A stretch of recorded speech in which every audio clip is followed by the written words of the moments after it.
What is up, you guys, and welcome to the Chosen League podcast, where fire sports content is the name of the game. I'm your host, Devin. Make sure you like, comment, subscribe, hit that notification bell so you can be notified every time I upload an episode. Watch this episode all the way to the end because I don't want you guys missing out what I have in store for you today. So it's finally here. Shilo Sanders has been signed with the Tampa Bay Buccaneers after going undrafted. I'm happy for Shiloh. Now we got both of the Sanders brothers in the league, one on offense, one on defense. And plenty of players who went undrafted and end up becoming a success. So honestly, I'm happy for Shiloh. We know what he's gonna. Honestly, he's gonna be a starter, and he's gonna bring a lot to Tampa Bay. And let's not forget, Tampa Bay got two Colorado players. Not only do they have Shiloh, but they got Will Shepard, wide receiver out of Colorado. So they got they got they got their work cut out for them. They made the best of this draft. But speaking more on Shiloh, he talks about his agent. So Shiloh fired Dion and signed with an NFL power agent, Drew Rosenhaus. So Shiloh even joked about that possibility Saturday, telling viewers on Twitch, "Dad was our agent, but that hasn't been working out too good. So today I had to sign with an agent." People weren't sure whether Shiloh was joking until Rosenhaus announced the news late Saturday evening. So, respected, they he's getting to the point where Shiloh said, "Okay, our dad got us to this point, but now I'm gonna be my own man and do my own thing." So credit to Shiloh.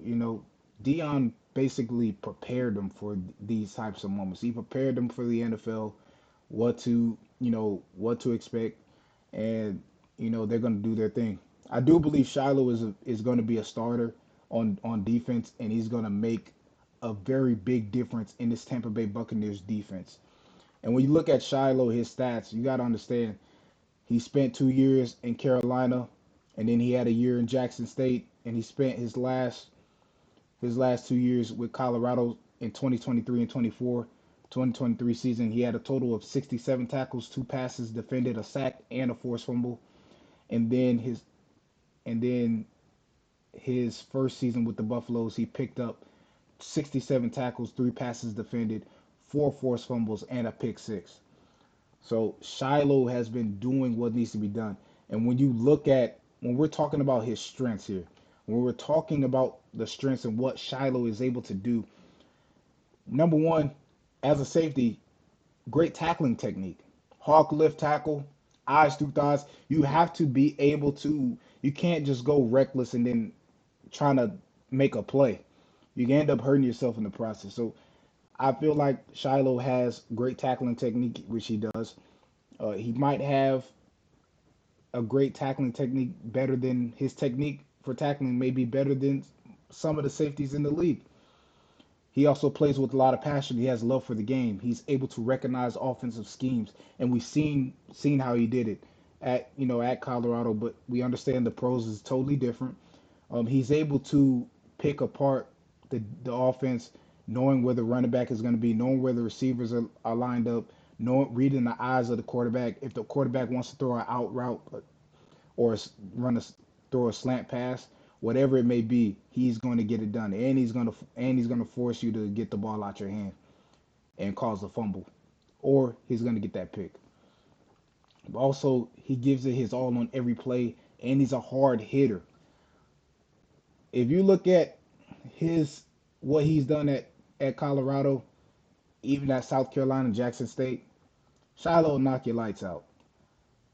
Shiloh lights out Sanders. That's just what he is, man. He has a ton of heart.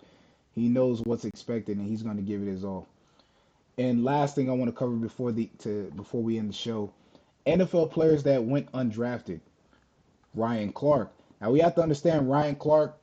You know, he was just like how Shiloh was. People.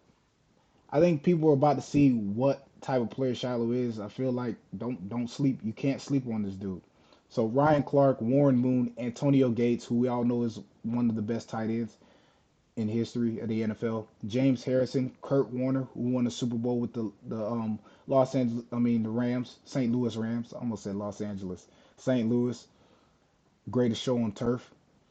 John Randall, Donnie Shell, Nate Newton, Cliff Harris, Tony Romo, Drew Pearson, Priest Holmes, Wes Welker, Chris Harris Jr., Willie Brown, Cornell Green, Emmett Thomas, Joe Jacoby, Rod Smith, and Jason Peters.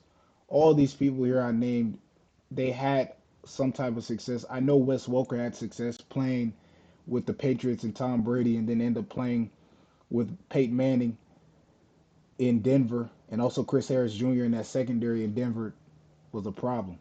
But all these people I'm naming, even Ryan Clark himself, made history. They won Super Bowls. They did something to make their mark on the NFL while their time in the NFL. But that is all for today's episode. Once again, like, comment, subscribe, hit that notification bell so you can be notified every time I upload an episode. I'm Devin, and I'm signing off. Thanks for watching. Subscribe here to get the latest from the show.